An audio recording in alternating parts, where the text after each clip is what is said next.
There's a quiet lie sitting at the center of modern retirement advice. It doesn't scream, it doesn't look dangerous. In fact, it often comes dressed as guidance, responsible, even helpful. The lie is this: if your nest egg looks big enough, your retirement will take care of itself. But for a lot of people, the first 3 years prove something very different, because retirement usually doesn't go wrong all at once. It goes wrong quietly. A little too much spending here, a rushed Social Security decision there, a market drop at the wrong time, a surprise roof bill, a spouse's health issue. And before you know it, the problem isn't that you ran out of money. The problem is that your cash flow never felt steady enough to let you breathe.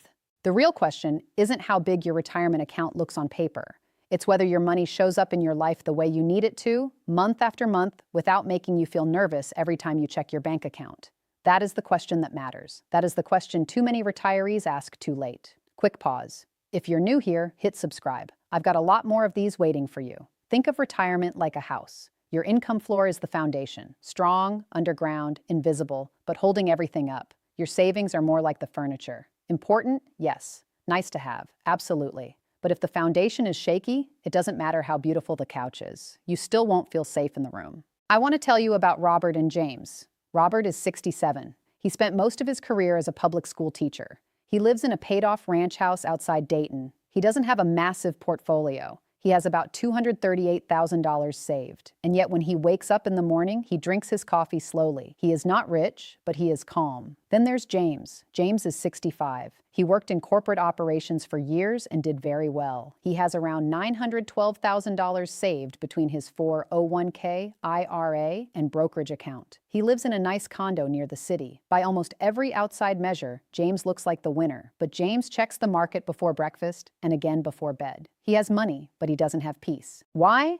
Because Robert built his retirement around income he can count on. A pension, Social Security he's planning carefully, low fixed costs. James built his around a number on a statement and the hope that it will keep behaving. One man looks behind, but feels secure. The other looks ahead on paper, but quietly feels fragile. It's not about who has more saved. It's about who has more certainty. And that brings us to the first big cash flow mistake retirees make in the first 3 years. They retire with an asset mindset instead of an income mindset. They stare at the pile and forget about the paycheck. They know their account balance down to the dollar, but they cannot tell you what next Tuesday feels like financially. That matters more than people realize. When you stop working, your life stops being funded by a salary. Now your retirement has to act like a paycheck machine. Money has to arrive. Bills have to clear, groceries still need buying, insurance still gets drafted. The big account balance may look comforting, but if it doesn't translate into reliable monthly cash flow, it can still leave you anxious. This is where the million-dollar myth quietly erodes common sense. People hear that they need 1 million, maybe 2 million, maybe more, and they start measuring themselves against a giant number instead of a real life.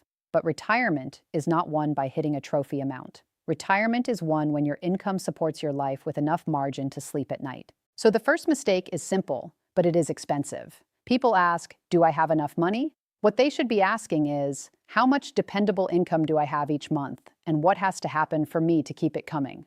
That one shift changes everything. It changes how you view Social Security. It changes how you view a pension. It changes how you view risk. Let me ask you something. Do you know what your monthly income will actually look like when you retire? Be honest with yourself. Now, the second big mistake shows up fast, often within months of retiring. People claim Social Security based on emotion, fear, or habit instead of cash flow strategy. They claim because they're tired. They claim because a friend did. They claim because 62 is available, so it feels like the natural move. But available and optimal are not the same thing. Think about a fruit tree in your backyard. You can pick the fruit early if you want. It is still fruit. It is still real. But if you pick it too early, you are choosing smaller, less developed fruit for the rest of your life. That is what claiming too early can feel like if your other income sources were strong enough to let you wait. For many people born in 1960 or later, full retirement age is 67. You can claim at 62, but your retirement benefit is reduced. In the Social Security examples, claiming at 62 can mean getting about 70% of your full benefit. Waiting longer increases that monthly check, and if you're able to delay all the way to 70, that monthly income gets stronger still.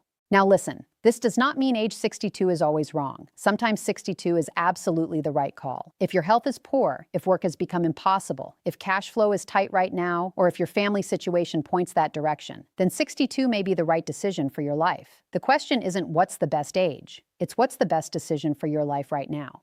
Robert looked at his pension first. Then he looked at his expenses. Then he looked at what delaying Social Security would buy him in monthly stability for the rest of his life. James did the opposite. He looked at his account balance, assumed it would do the heavy lifting, and claimed early because it felt safer to take something now. Ironically, that choice can create more pressure later. And there is another layer people miss: survivor planning. A surviving spouse may start with a lower benefit and then receive more by waiting, with survivor benefits rising and even reaching up to 100% at full retirement age for survivors. That means your Social Security decision is not just about your life. It can shape your spouse's cash flow after you're gone, quietly, permanently. I want to know, have you ever felt like you were doing everything right but still felt behind? You are not alone. The third big mistake is underestimating what retirement really costs in the first 3 years. Think of your budget like a driveway after winter. From far away, it looks solid. Then spring comes, the snow melts, and the cracks show up. That is what happens to a lot of retirement budgets. They look fine on paper until real life starts rolling across them.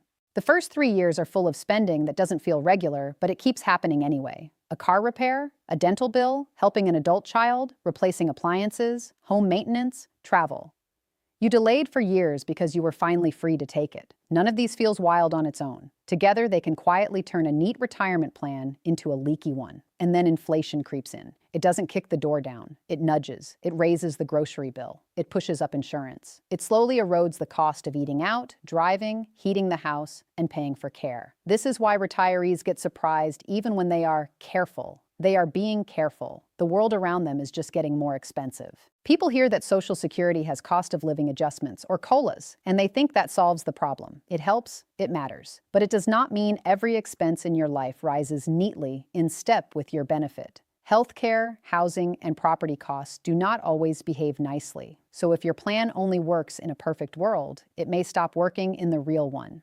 This is also where real data and perceived data start pulling apart.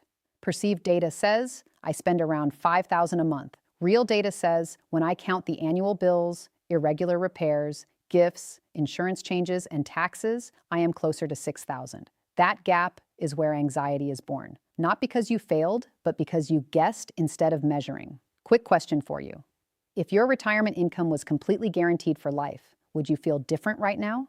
The fourth mistake is pulling too much from investments too early, especially when the market is down. Picture a small boat leaving shore in rough water. If a big wave hits in the first few minutes and you start throwing supplies overboard to stay afloat, the trip gets harder later, not easier. That is what early retirement withdrawals can do during a bad market stretch. There is a term for this called sequence of returns risk. Don't let the name scare you. It simply means the order of market returns matters a lot once you start taking money out. If bad returns happen early in retirement while you're making withdrawals, your portfolio can get damaged in a way that is hard to recover from, even if the market improves later. This is why the first 3 years matter so much. If you retire into a weak market and keep pulling the same amount out to fund your lifestyle, you are selling more shares when prices are down. That can quietly shrink the future earning power of the account. Same average return over time, very different outcome because of the timing. That is the part many people never see coming. James ran into this exact kind of pressure. He retired with a strong balance, but he was depending on that balance to produce his paycheck. When the market dipped, he did not just see red numbers. He saw groceries, utilities, and travel money being pulled from a wounded account. Robert had less saved, but more of his basics were already covered by guaranteed income. That gave him breathing room.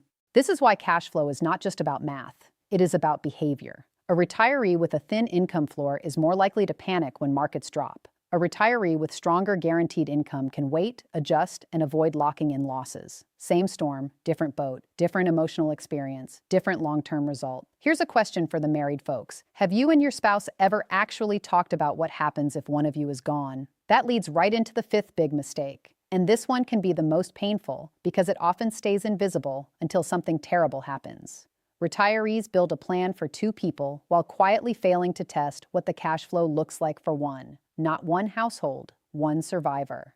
Those are not the same thing, and pretending they are can create a brutal surprise. Think of a kitchen table with 4 legs. It feels sturdy while every leg is in place, but remove one, and suddenly the whole thing wobbles in a way you did not expect. Retirement income can work the same way. 2 Social Security checks feel stable. A pension feels stable. But if one check disappears, or one pension option pays less to the survivor, the floor can shift fast. A lot of couples never fully discuss pension choices either. A pension may look bigger if you choose the option that pays the highest amount while both of you are alive.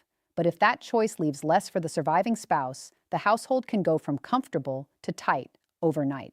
Bigger now is not always better later. Again, the real question isn't what pays more today. It's what keeps working when life changes. And remember, when one spouse dies, expenses do not get cut in half. The property tax bill does not suddenly become half.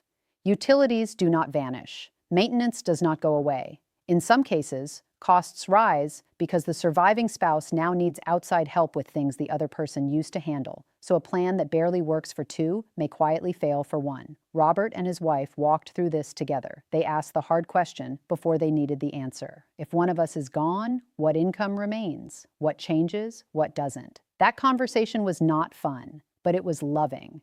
James and his wife kept putting it off because it felt uncomfortable. Many people do. But discomfort now is often cheaper than confusion later.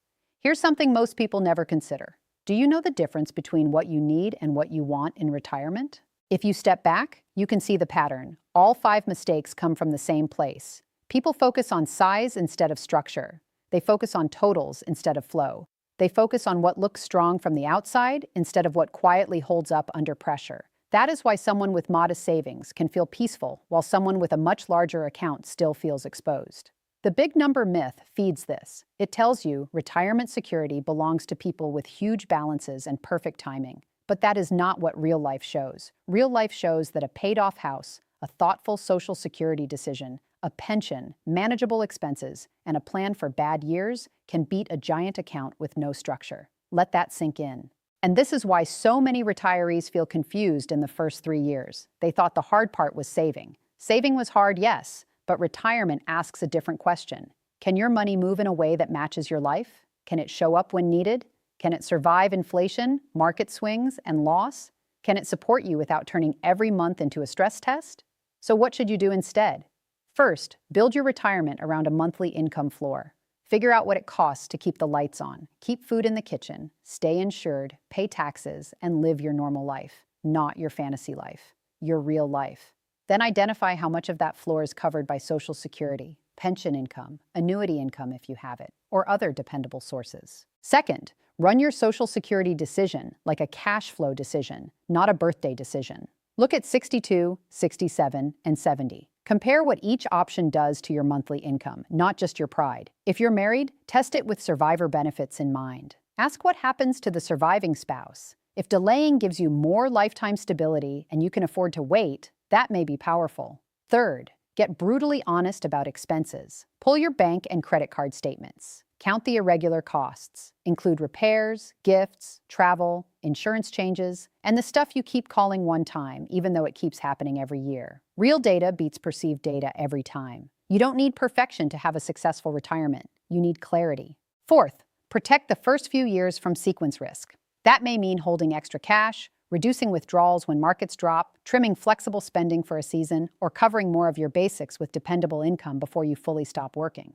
The point is not to fear the market. The point is to avoid forcing your portfolio to carry the whole load at the worst possible moment. Fifth, do the survivor test. Sit down with your spouse and walk through the numbers as if one of you were gone tomorrow.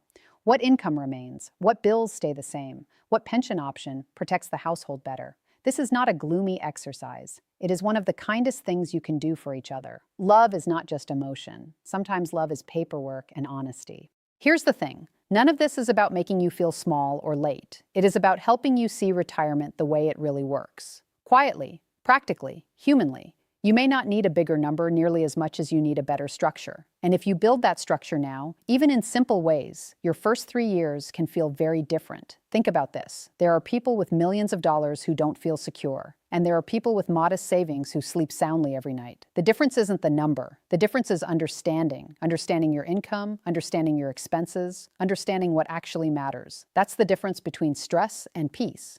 If this gave you a new perspective, if it made you think differently, even just a little, then subscribe. The more clarity you build now, the stronger your future becomes.